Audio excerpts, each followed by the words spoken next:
Hey guys, welcome back to my channel. Today we're going to do some more indices, little complicated ones.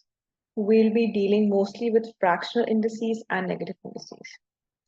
So if you look at the first question, it says find the value of square root of 5 and whole power 8. So what we're going to do is, the rules are still similar to what we did in the previous tutorial, but the only difference is that now we're dealing mostly with fractional and negative indices. So as we know, the simple root represents the power of 1 over power of 1 over 2, which means square root of 5 can be rewritten as 5 to the power of 1 over 2. Since square root of 5 can be rewritten as 5 to the power of 1 over 2, square root of 5 whole power 8 can be rewritten as 5 to the power of 1 over 2 whole power 8. As we know, when there's a power inside the brackets and there's a power outside the brackets, they basically multiply. So 1 over 2 times 8, which gives us 4. And then we do 5 to the power of 4. Since it says find the value of 5 to the power of 4, so what we'll do is we'll find the value of 5 to the power of 4, which is basically 5 being multiplied to itself 4 times. And that equals to 625. If we look at the next question, it says 1 over 27 whole power negative 2 by 3. Now, in this case, we have a negative and a fractional index. In the previous case, it was just like fractional one. So, as you remember, when we have a negative index, what we do is we flip the fraction. So, when I say we flip the fraction, what we'll do is, in order to make the power positive, 1 over 27 will become 27, and the power will become positive 2 by 3. So when the power becomes positive 2 by 3, we know that 27 is 3 times 9. And since 9 is a square number, it's 3 times 3 times 3, which is basically 3 cubed. So 27 can be rewritten as 3 cubed. 3 cubed whole power 2 by 3. Multiply the powers. And what we're left with is 3 to the power 2, which is 9. If you look at the next question, it says the same thing, find the value of. What we're going to do is, in this case, since the power is already positive, we're going to flip the fraction. We can also rewrite the decimal as 1 over 2 because 0.5 is 1 over 2. So if I write it like this, 1 over 4 whole power 1 over 2. What we can do is we can distribute the 1 over 2 powers with both the numerator and denominator. So it becomes 1 to the power of 1 over 2 and 4 to the power of 1 over 2. 1 to the power of anything would equal to 1, so the numerator stays as it is. Whereas 4 to the power of 1 over 2 is basically square root of 4, and that is 2. So 1 over 2 is your answer for this one. The next one says negative a to the power of 2 over 3. So in this case, what we'll do is we'll first convert 8 into its prime factor base. So 8 we know is 2 times 4. 4 is a square number, so 4 can be rewritten as times 2, which is basically 2 cubed. So I can replace 8 with 2 to the power of 3. The negative sign comes as it is. And whole power is 2 over 3. Now what we can do is we can simply multiply the powers which gives us negative 2 whole power 2, which will be 4. Then, if you look at the next question, it says use a calculator to find the decimal value of square root of 39 minus 3 times 32 whole power 0.4 divided by 3. So since it directly says that use a calculator, we just plug in the values in the calculator. 32 raised to the power of 0.4 is basically 4. So what we do is 9 minus 3 times 4 over 3. 3 times 4 is 12, so 9 minus 12 over 3. 9 minus 12 is going to be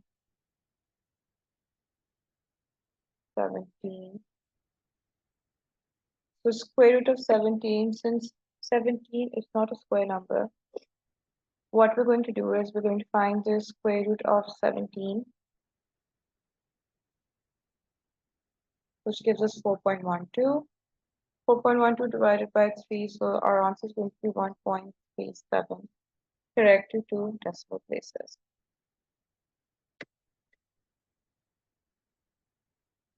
If you look at question number 3, it's saying simplify the following. As we did in the last video, what we did was, if you remember, we distributed the power with all of the terms inside the bracket. So we're going to apply the same rule over here. The power of 3 goes with 4. The power of 3 goes with p.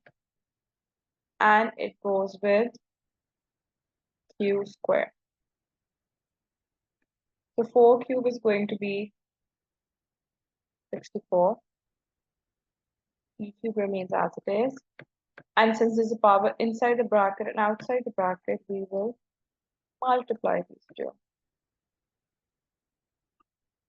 64 times p cube times q to the power of 6. So as a product, it's going to be 64 p cube q to the power of 6. Similarly, in part B, we first convert the 16 into its prime factor base. We know that 16 is 4 square, and we know 4 is 2 square. So we can replace 4 in the 4 square with 2 square and then whole square, which is 2 to the power of 4. So 2 to the power of 4 times x to the power of 8 whole power negative 1/4. It's a fractional index and it's negative as well. So what we're going to do is we're going to distribute it first. 2 to the power 4 times negative 1/4 and x to the power of 8 times negative 1/4. 4 times negative 1/4 is negative 1. And 8 times negative 1/4 is negative 2. It's always advised to give like your answers in positive powers. So what I'm going to do is I'm going to flip these terms. 2 to the power of negative 1 becomes 1/2. And x to the power of negative 2 becomes 1/x squared. So our answer would be 1/2x squared. In question 4, it says a times 10 to the power of 7 plus b times 10 to the power of 6 equals to c times 10 to the power of 6. We have to find c in terms of a and b. So in this case, it's basically linked to factorization. We have to identify what is common in the entire equation. So if we look at the left-hand side first, from this, we know that a is being multiplied to 10 to the power of 7 and b is being multiplied to 10 to the power of 6. So we can see that 10 to the power of 6 is common between both the terms. If you remember, we always take the smaller term common. So since 10 to the power of 6 is smaller than 10 to the power of 7, so we take 10 to the power of 6 common. And inside the bracket, we'll have a times 10 plus b. And the right hand side remains the same, p times 10 to the power of 6. Now it says that the left hand side is equal to the right hand side.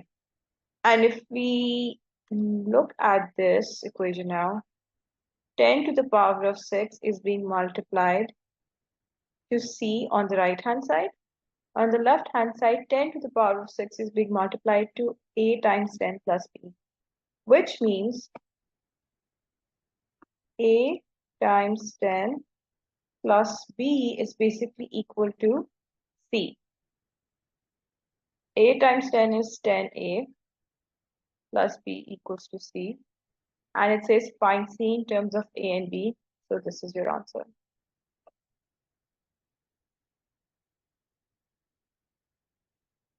Similarly, if you look at question number 5, it says 3 to the power of x times 9 to the power of 4 equals to 3 to the power of n. What we're going to do is we're going to look at the bases first. If you look at 3 to the power of x, it has a base of 3. 9 to the power of 4 has a base of 9. And 3 to the power of n, once again, has a base of 3. We have two 3's, but one of the bases isn't 3. However, if you notice, 9 is basically 3 square. So why don't we convert the 9 into the base of 3 by replacing 9 with 3 square? Whole power remains 4 equals to 3 to the power of n. Applying the same rule that we've been doing previously, we can multiply 2 with 4, which gives us 8. And if you remember, when we're multiplying similar bases, the powers get added. So I'm going to add x and 8 on the left-hand side. Another rule for this you need to remember is that when there's similar bases on both sides of the equal to sign, and they're singular, so what we can do is we can cancel out the bases and put the powers equal to each other. Because basically on both ends, there's a base of 3 and the 3 is raised to a power. And since both the 3's have been put equal to each other, that means the powers will be equal to each other as well. So in the next step, what we do is we just directly go to the powers and we put them equal to each other. And since the question was asking us to find n in terms of x, so n in terms of x is n equals to x plus 8. That's your answer.